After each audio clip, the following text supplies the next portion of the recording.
এখন কথা হচ্ছে নূরজাহান কি বুঝছে যে ও এর পরের বার কি করবে? এটা হচ্ছে কথা। আমার কাছে অপশন ছিল ২ টা। এক হচ্ছে ওরে জোর করে রাইখা দেওয়া অথবা ওরে মাইর দেওয়া। মানে মাংস যেগুলো আছে হাড্ডি ছাড়া, সেগুলাকে ব্লেন্ডার দিয়ে ব্লেন্ড করে তারপর ওইটা দিয়ে একটা খিচুড়ি রান্না করব চাইলে। ভিডিওটা করতে গিয়ে একটু এলোমেলো হয়ে গেছে। তো অনেকগুলো প্রশ্ন আপনারা করছেন। এর মধ্যে একটা প্রশ্ন হচ্ছে যে আমি কেন শ্বশুরবাড়ি যাই না? যদিও এটা আমি আমার ওই ঈদের দিনের ভিডিওতে আমি বলে ফেলছি, কিন্তু এটা অনেকে দেখে নাই হয়তো। এটা কি বলবো, এটা না দেখলে তো আসলে আবার বলবো। মানে দেখেন আমার এই আমি যে ওদের বাড়ি যাব, ওর ভাই আছে ৫টা ভাই, ওর ৫টা না, ওর ৫ ভাই। হুম। তো ওর ৫ ভাইয়ের এক ভাইও আমার যখন আব্বু মারা গেছে, আম্মু মারা গেছে, ওরা আসে নাই। হুম। তো ওর এক ভাই ঢাকা ছিল যখন আব্বু মারা গেছে, ওর করোনার টাইমে। তো ওর ভাই একটা ভাই ছিল ঢাকাতে, আমাদের এলাকাতেই আর কি বাসা। তো ওই বাসার আমাদের বাসার দূরত্ব হচ্ছে ২০ টাকা রিক্সা ভাড়া। তো সেই রিক্সা ভাড়া দিয়ে ওর ভাই আমার আব্বুর জানাজায় আসে নাই। হুম। ওর ভাই আসছে পরে, মানে আব্বুর জানাজা শেষ হয়ে গেছে তারপরে ওই একটা ভাই আসছিল। তাহলে আমার আব্বুর জানাজায়, ওই জানাজায় আসে নাই, জানাজার পরে, মানে আমার আব্বু মারা যাওয়ার পরে আর কি। তো কেন আসে নাই সেই যেমন ওর ভাইয়ের বাড়িতে গেট হচ্ছে ধরেন এই বড়, মানে কত ৩ ফুটের একটা গেট। ৩ ফুট, ৩ ফুট কতটুকু লম্বা এটা তো বুঝিনি আপনারা। তো ৩ ফুট লম্বা একটা গেট, সাধারণ একটা গেট, যে গেটের উপর দিয়ে এমনিতেই একটা মানুষ চলে আসতে পারে। তো সে যুক্তি দিছে তার নাকি গেট বন্ধ ছিল, এই জন্য সে আমার আব্বুর জানাজা আসতে পারেনি। আর তার কোনো বাইরে আসে নাই। তো ওই যুক্তি তার কাছে থাক, ওটা বাদ দিলাম। তো এরপর আমার আম্মু মারা গেল, সেখানে ওদের কেউই আসে নাই, কোনো ভাই কেউ না। তো তারপর আমি ওদের বাড়িতে কিন্তু কয়েকবার গেছি। হুম। এটা যে ওর বাইরে আমাদের আমাদের দাওয়াত দিয়ে নিছে ব্যাপারটা এরকম না। তো এখন ঈদের সময় ওর একটা ভাই, ৫ ভাইয়ের একটা ভাই আমার একটা কল দেয় নাই যে তুমি আসো, বা কেউ একজনও দেয় নাই। তাহলে একজনও যদি না দেয়, যারা ওই বাড়িতে গেলে মানে এক লোকমা খাইলেও তো তাদের টাকাই খাবো, তাই না? তো যারা খাওয়াবে বা যাদের বাড়িতে যাব, বাড়িটাও তখন তাদের, শ্বশুর শাশুড়ি এখন তো নাই, তারা কাজ করতে পারে না। তাদের হচ্ছে তাদের কোনো ইনকাম সোর্স নাই। হ্যাঁ, তারা চলে তাদের টাকায়। হুম। বা তাদেরই সন্তান, এখন তাদের সন্তানের কথা তো মানবে তারা, তাই না? তো তাহলে যাদের ঘর, যাদের কি সব কিছু এখন, সেই বাড়িতে আমি যাব, তারাই যদি আমার দাওয়াত না দেয়, বা মানে তাহলে এটা কেমনে কেউ যায়, তাই না? এখন অনেকে রাগ করতেছেন যে নূরজাহান স্বামী যেখানে যায় নাই সেখানে বউ যাইতেছে কেন? এখন এই প্রশ্ন আসলে কইরা কোনো লাভ নাই, কারণ হচ্ছে ওইটা বাদ দেন, ওইটা নিয়ে আমি কিছু বলতে চাই না। ওটা বাদ দেন, ওটা বাদ দিয়ে দিছি আমি নিজেই। তাহলে আপনারা কেন ওই কথাটা বলবেন? ওটা বাদ দিয়ে দেন। ওটা আমি আপনাদের রিকোয়েস্ট করলাম, ওটা আর বললেন না যে স্বামীর ছেড়ে কেন গেল, এটা বাদ দেন। এটা নিয়ে আমি কিন্তু অভিযোগ করিনি, আপনারা খেয়াল করছেন যে আমার ছেড়ে গেছে কেন, আমার নিয়ে যায় নাই কেন, এই কথা কিন্তু আমি বলিনি। তো আমার যদি দাওয়াত না দেয় তাহলে আমি সেই বাড়ি কেমনে যাব? আপনি কেমনে যাবেন বলেন, তাই না? তো এই জন্য যাই নাই, এই হচ্ছে কথা। হ্যাঁ, অনেকে বলেন এই কথা যে ভাই আপনি শ্বশুর বাড়ি যান নাই কেন, আপনি গেলেই তো হইতো। হুম। তো এই কারণে যাই নাই। তো এখানে অনেক কথা আসলে। তো সবচেয়ে বড় কথা হচ্ছে যে এখন নূরজাহান তুমি কি করবা? এখনও কি তুমি আবার ঈদ আসলে আবার এরকম একই রকম করবা কিনা, এটা হচ্ছে কথা। হুম। কারণ তুমি যে বললা যে বিকালবেলা, ঈদের দিন বিকালবেলা অনেক মেয়েরা যায় বাপের বাড়ি, এই কথা তো অনেক মানুষ কমেন্ট করছে। আমাদের গতকালকে ভিডিওতে সবচেয়ে বেশি কমেন্ট হয়েছে। তো ওই কমেন্টের মধ্যে তো আর কেউ এই কথা বলে নাই। সবাই বলছে না ভাই, ঈদের দিন, ঈদের পরের দিন যাইতো, ঈদের পরের দিন গেলেই তো হইতো, তাই না? তো কেউ তো ঈদের দিন যায় না। হুম। তুমি তো বললা যে ঈদের দিন বিকালে যায়, তো যায় না, এখন তুমি কি করবা? তুমি আবার যাবা? না হুম না দেখ, কেন যাবা না? এখানে তো আমার প্রশ্ন আছে, কারণ হচ্ছে কেন কেন যাবা না, এটা হচ্ছে প্রশ্ন। হ্যাঁ, কেন যাবা না বলো? তো 3 বছর গেছো, এখন যাবা না কেন? কি চিন্তা করে যাবা না? এই যে আমি ভিডিওতে বলছি সবাই রে, এই জন্য? না তাহলে কি কারণে বলো শুনি একটু আমরা। বললে জোরে বলো, না বললে বললো না, কারণ বললে মানুষ শুনুক, আমিও শুনতে চাই যে কি তোমার সিদ্ধান্ত পাল্টাইলা, 3 বছর গেছো আমরা রাইখা ঈদের দিন। হুম, তো এইবার আর পরের বার আর যাবা না ইনশাল্লাহ, সেটা কেন বলো?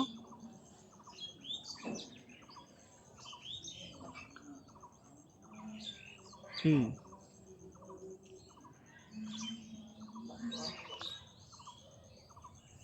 কি হলো?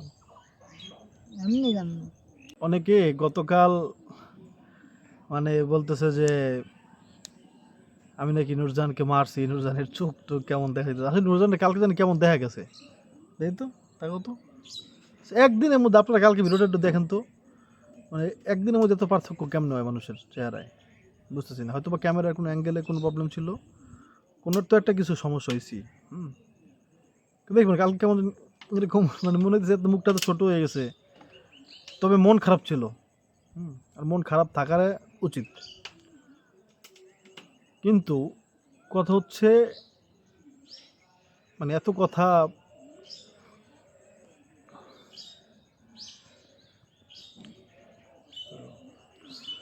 আসসালামু আলাইকুম, আসবে আমার খালি। আসসালামু আলাইকুম, কেমন আছেন সবাই? গতকালকে ভিডিওটা করলাম, আসলে আমার একটা মানে কি হয়েছে জানি না, আমি আমি আসলে গুছিয়ে কথাই বলতে পারতেছি না। তো সমস্যা হয়েছে কয়েকটা কয়েকটা, মানে আমার কথার মধ্যে কয়েকটা মানে কমতি রয়ে গেছে, যার জন্য অনেক ভুল বুঝতেছে অনেক মানুষ। এর মধ্যে একটা হচ্ছে, বলতেছে যে নুরজান যখন গেল তখন আপনি মানা করলেন না কেন? তখন মানা না কইরা এখন আইসা তার অপমান করতেছেন কেন ক্যামেরার সামনে? দেখেন, নূরজাহান যখন গেছে তখন হচ্ছে ওর আম্মু ছিল, ওর আম্মু নিতে আসছে। হুম, এখন ওর আম্মু নিতে আসছে, এখন যদি আমি মানা করি যে যাইও না, আর মানা যে করব, মানা করার কোনো ফিলই হয় নাই আমার, মানে আমার আমার হয় নাই কেন?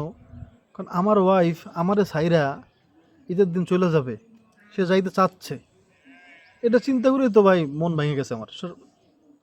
এটাই হচ্ছে আসল কথা। আমি কি বলবো?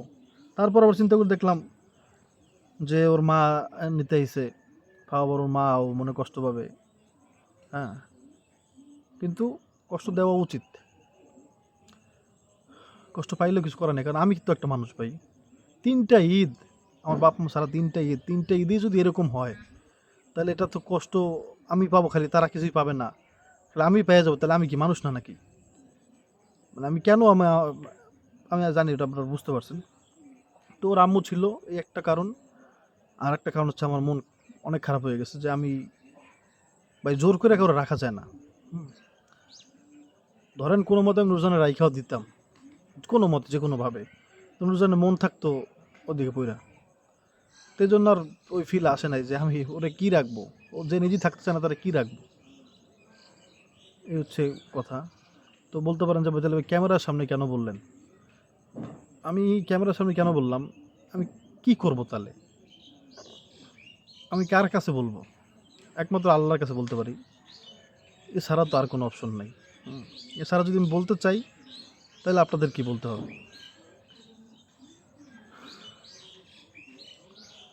আপনি আপনার আত্মীয় স্বজনকে, আপনি আপনার আশেপাশে মানুষকে যদি আপনার কষ্টের কথা বলেন, তারা আরও এরকম করে। হ্যাঁ, তারা আরও চিন্তা করে, মানে আপনি আপনার দুর্বলতার কথা তাদের বললেন যে ভাই আমার কাছে টাকা নাই, বিপদে আছি। হুম, তাহলে তারা চিন্তা করে এই বিপদের মধ্যে কিভাবে তাদের একটা অন্য একটা কাজ বের করে নেওয়া যায়। মানে আপনার তো টাকা লাগবে, এখন আপনার কিছু টাকা দিয়া অন্য একটা বড় কাজ ঘটায় নিবে। যেমন ধরেন এরকম গ্রামে অনেক হয় যে মনে করেন একটা মানুষ পুকুরে মাছ চাষ করছে, কিন্তু মাছ সে বেচতে পারতেছে না, তার টাকার প্রয়োজন। মাছের দাম অনেক, কিন্তু টাকারও প্রয়োজন, কিন্তু মাছ বেচতে পারতেছে না, কাস্টমার পাইতেছে না। তো এখন আশেপাশে মানুষ চিন্তা করবে ওরে এখন তোর টাকা লাগবেই, হ্যাঁ, তাহলে ওর অল্প টাকায় মাছগুলো নিয়ে নেবো, কারণ টাকা তো ওর লাগবে। প্রথম কথা হচ্ছে মানে টাকা লাগবেই, মাছের দাম যদি কমও পায় তারপরও টাকা তার লাগবে, এরকম একটা সিচুয়েশন হয়ে গেছে। তো ওই সময় আশেপাশে মানুষ এই কথাই চিন্তা করবে যে তাহলে ও তো এখন বিপদে পড়ছে, এখন ওর মাছটা কম দামে কিনে নেওয়া যাইব। হ্যাঁ, তো এটা হচ্ছে খালি মাছ দিয়ে বুঝাইলাম, কিন্তু আরও সব দিক থেকে আপনারা এটা বুঝে নিতে পারেন, ঘটনা এরকমই ঘটে। তো এই জন্য জ্ঞানীরা একটা কথা বলে যে নিজের দুঃখের কথা কখনো কারো কাছে বলবো না। আর আমার আব্বু তো আমার একবারে খাস বাংলায় একটা কথা বলতো, যেটা আপনাদের সামনে আমি বলতে পারবো না। হ্যাঁ, বলা যায় আপনারা তো মা, আঙ্কেল, আন্টি, বড় ভাই, আপুরা আছেন, তো তারা বুঝবেন ভালো মতো, এই জন্য বলাও দরকার যে নিজের, আমার আব্বু বলতো যে নিজের মনের কথা, নিজের যে গোপন অঙ্গ আছে তার কাছেও বলবা না। মানে নিজের মনের কথা বললেন মানে আপনি ধরা খাইলেন। আপনার যত ভালো বন্ধু হোক, আপনি বললেন মানে ধরা খাইলেন, সোজা কথা। ধরা খাবেনই খাবেন আপনি যে কোনোভাবে। তো এই হচ্ছে কথা। তো নুরজানকে আমি এই জন্য রাখি, মানে জোর করি নাই আমি, বা জোর করি নাই, রাখি নাই। আমার কাছে অপশন ছিল দুইটা, এক হচ্ছে ওরা জোর করে রেখে দেওয়া, অথবা ওরা মার দেওয়া। তো ভাই আমি কি মারবো, আমি নিজেই মরা, এই হচ্ছে একটা প্রথম কথা। আর মানে কিছু মানুষ দেখবেন কি জানেন, যে আমিও সেই মানুষের কাতারেই আছি, কিন্তু আবার থাকতেও পারতেছি না। যেমন ধরেন নিজের দুঃখ সব নিজের মধ্যে রাখা, নিজের মনের মধ্যে দুঃখ চাপা দিয়ে রাখা, কিন্তু চাপা দিয়ে রাখলে অনেক সমস্যা হয়, বুঝছেন। মানে আপনি মনের মধ্যে খেলে আপনি চিন্তা করতেছেন, এটা করলাম না কেন, এটা করতাম, এটা করলে এরকম হইতো, ওইটা করলে এরকম হইতো, এরকমই করা দরকার ছিল, এইটাই ঠিক, সে আমার সাথে অন্যায় করছে। সারাদিন এগুলো মনে মনে বলার চাইতে চাইরা ফেলাই ভালো, বুঝছেন। এগুলো বললে অনেক রোগও হয়, মানসিকভাবে একটা মানুষ অসুস্থ থাকে। আপনি খাইতেছেন, পানি খেতেছেন, আপনার মাথার মধ্যে চিন্তা আসবে এটা, যে এটা করতাম, এটাই করা দরকার ছিল, এটাই আমার উচিত ছিল, ও আমার সাথে অন্যায় করছে, এগুলো মাথার মধ্যে খালি ঘুরে। তো এই যে এত কিছু হয় মাথার মধ্যে, এই জন্য বলে ফেলছি আর কি, ভিডিও করেই। তো কি মানে এই আর কি। ও বাবা, গর্তের মধ্যে ফেলে কিছু টাইসন গর্ত করে রাখতেছেন।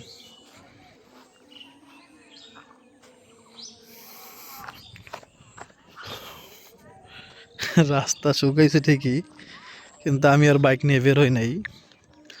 ওই যে তেল সমস্যা, বেরোইতে মনে হচ্ছে না এখন আর। বাজারে যাই নাই হচ্ছে আমি ঈদের আগের দিন গেছি নাকি, হ্যাঁ, না না, ঈদের চাঁদ রাত, তারপর ঈদের দিন, তারপরে গতকালকে, আজকে 4 দিন হয়ে গেছে বাজারেই যাইনি, যেখানে প্রতিদিন বাজারে যাই।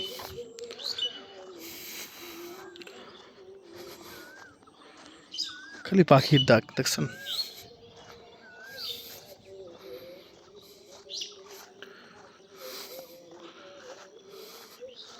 অনেকেই দেখি বলে যে আমাদের ঘরের পাশে ঘর নাই, ডাকাত আসতে পারে। এই দেখেন, এই একটা ঘর, আর এই হচ্ছে আমাদের ঘর। হ্যাঁ, পাশে একটা তো আছে, ওটা তো একটা মহিলা থাকে, কিন্তু উনি তো থাকে না সব সময়। তো ওই ঘরের পরে আবার, মানে এই ঘরের পরে কিন্তু আবার অনেকগুলো ঘর, এগুলো এদিকে সব ঘর।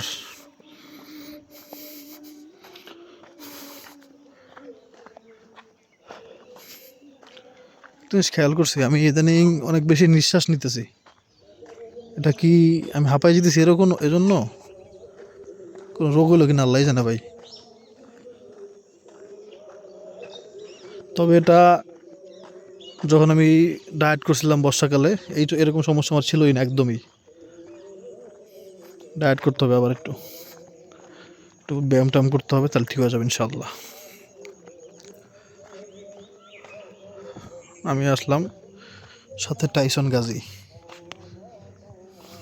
আসো, তোমার তো কামড়াইব টাইসন, এটা এক ঝামেলা।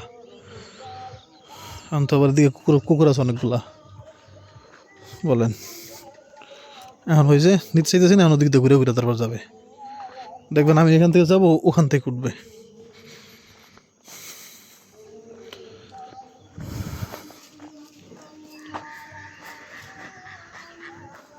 মাহফিল হচ্ছে মনে হয়।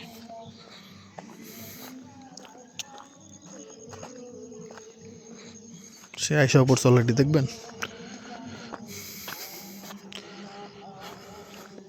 ওই দেখেন ওই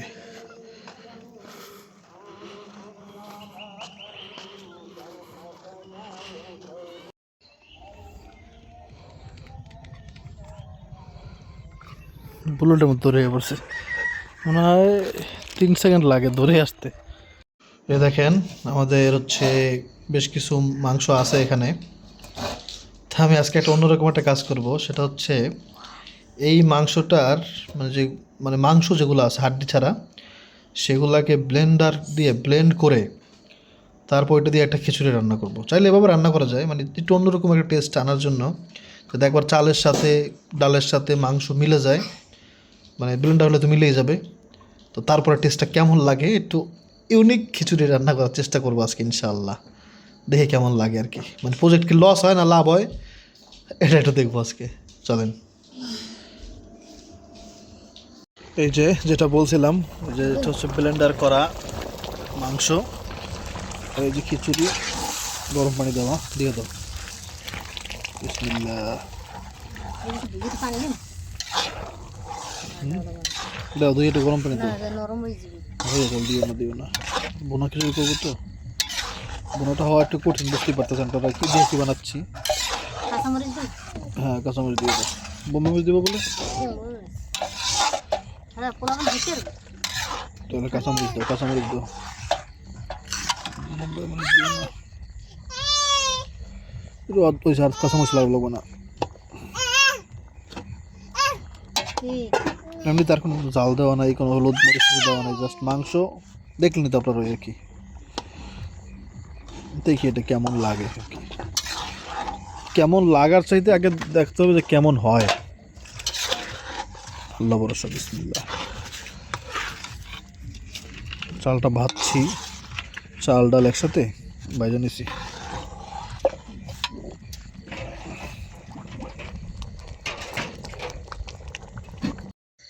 চারটা দেখেন, এটা হচ্ছে রেড মুন,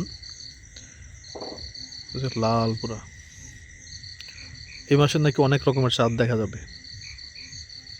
এটা হচ্ছে রেড মুন, পুরা লাল, জল জল করে চাঁদ।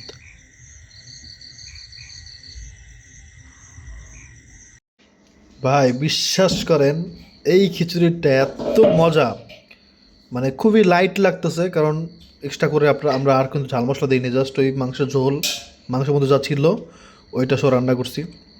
এটা মুখে দিলে ফ্লেভারটাই অন্যরকম। আর বিশেষ করে এই আমরা যেই ইয়াটা কী জানি এটার নাম, রুজান ডালের নাম কি, মুগুর ডাল।